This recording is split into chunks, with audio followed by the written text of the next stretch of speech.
naître avec une cuillère en or dans la bouche. Cette expression, souvent utilisée pour caractériser les enfants des gens haut placés, nous catalogue au rang des privilégiés de la République. Pourtant, la seule chose qui emplit notre bouche à la naissance, c'est bien ce satané liquide amniotique. Mais trêve de bavardage. Je comprends bien le sens de ces mots et je reste consciente des faveurs qui ont été miennes tout au long de ma modeste vie. Une classification qui me colle à la peau à cause des fonctions occupées par mon défunt père. On ne choisit pas sa famille, a-t-on coutume de dire, et je suis fière d'être la fille de mes parents. Néanmoins, si mon père était toujours en vie, aurais-je manifesté un tel engagement? C'est la question que je me suis maintes fois posée. Je choisis délibérément de ne pas y répondre car je n'en sais rien, en toute sincérité. Cela dit, l'argent du roi n'est pas à toi, me disait souvent mon père. J'ai gardé ces mots au fond de mon cœur et j'essaie d'appliquer cette maxime à chaque étape de ma vie. C'est le plus grand trésor qu'il m'a confié. Il m'a appris à être une personne intègre, responsable, respectueuse, travailleuse, à me rendre disponible et à aider mon prochain sans rien attendre en retour. Il disait qu'il n'y avait rien d'élégant à étaler sa générosité en public. Il m'interdisait de me servir de sa position sociale afin de ne pas incommoder les autres. Cependant, quand je vois ce qui se passe dans mon pays, quand je vois les carences au niveau de l'éducation, de la santé, la liste est non exhaustive, je ne peux que me culpabiliser. Je m'en veux d'être celle que je suis. Je m'en veux d'avoir eu toutes ces facilités. Maintes fois, je me suis blâmée car je mesure la chance que j'ai eue. Mais en même temps, faire partie de cette famille, c'est aussi porter un fardeau.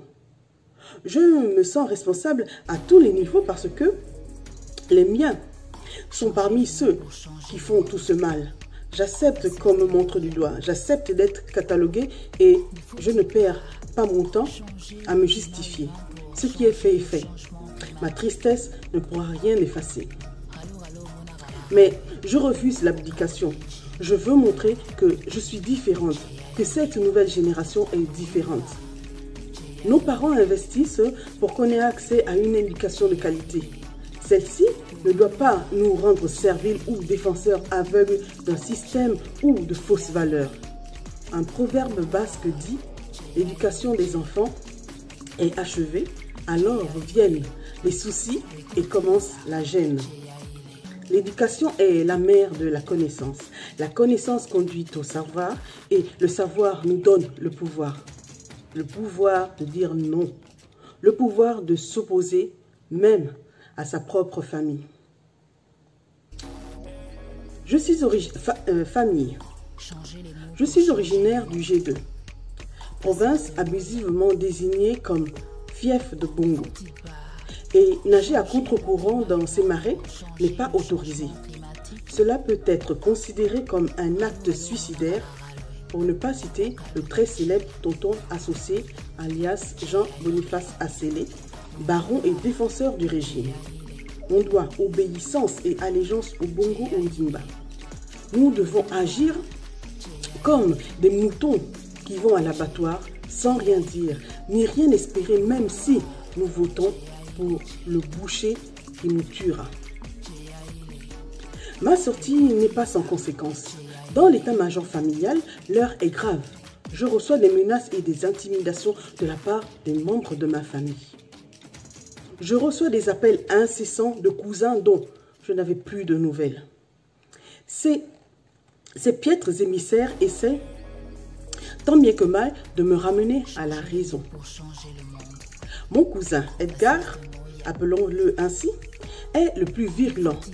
Il me somme de retirer mes propos et de faire une lettre d'excuse publique, m'accuse de salir la mémoire de mon défunt père. J'accuse le coup, mais reste silencieuse. Ces remarques, je n'y prête guère attention, qu'il aille se brosser. Je n'ai pas envie de perdre mon temps à discourir auprès d'un prosélyte discourtois qui souhaite défendre l'honneur de son gourou à tout prix. Mes frères, remplis d'orgueil, préfèrent cette solution à l'affrontement mais naviguent entre sous-marins, obligeant les autres membres de la famille à choisir leur camp. neveux et nièces n'ont plus le droit de fréquenter cette tente de la honte sous peine de représailles. Une de mes nièces s'est vue refuser le paiement de sa scolarité parce qu'elle a eu le malheur de leur désobéir. Je suis outrée, dégoûtée. Comment être aussi cruel? Ma mère n'est pas épargnée non plus. Elle reçoit une convocation de notre DGR national. DGR, Direction Générale des Renseignements. Qu'ils viennent me chercher, me dit-elle. Je ressens une peur qui s'évapore immédiatement devant l'enthousiasme de ma mère. On rentre dans une guerre de territoire. Fais ton malin en France, ici au Gabon, c'est nous qui gérons. Je suis comparée à une brebis galeuse qui ne préserve pas les valeurs familiales. De quelles valeurs parle-t-on? Je m'oppose à des bourreaux qui n'hésitent pas à terroriser leur propre famille pour rester au pouvoir.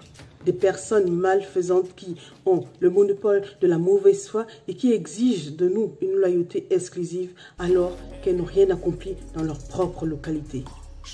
Le Haut-Ogooué est la carte joker du pouvoir en place. On la sort du chapeau à chaque élection car c'est uniquement à cette occasion que les Alto-Govéens ont droit à la parole. En tant que digne fille d'un ancien notable de Bongoville, mon devoir consiste à préserver nos soi-disant privilèges au détriment du bonheur de tout un pays. Nous avons tous un devoir moral en tant que garant de la conservation du pouvoir. Aujourd'hui, nous faisons face à un conflit de loyauté et nous entendons sans cesse cette célèbre sérénade. Le linge sale se lave en famille. Bon nombre de Gabonais se trompent à notre sujet. Ils nous imaginent ne manquant de rien, les pieds en éventail et profitant du soleil, la crinière au vent, caressée par une brise fraîche provenant des chutes de Poubara. Non, je n'exagère pas. Nous sommes sévèrement réprimandés en cas de traîtrise. Aucune circonstance atteignante n'est envisageable. Demandez à M. Oyougou qui paye un lourd tribut pour sa trahison. Mais je crois en même temps qu'il ne faut pas brosser un tableau trop noir de la situation. Ma sœur et moi ne sommes que les porte-voix de cette révolution. Nous disons tout haut ce que les autres pensent plus bas. Nous avons le soutien de nos autres frères, cousins, oncles, tantes, y compris certains pourtant très proches du pouvoir qui nous envoient des messages d'encouragement via WhatsApp, supprimés promptement après lecture. Je les comprends. Le danger pour eux est plus palpable.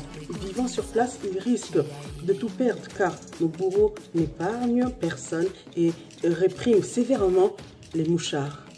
La condition actuelle du pays nous oblige à ne plus nous taire. Nous sommes conscients de la gravité de la situation et sommes prêts à prendre le taureau par les cornes.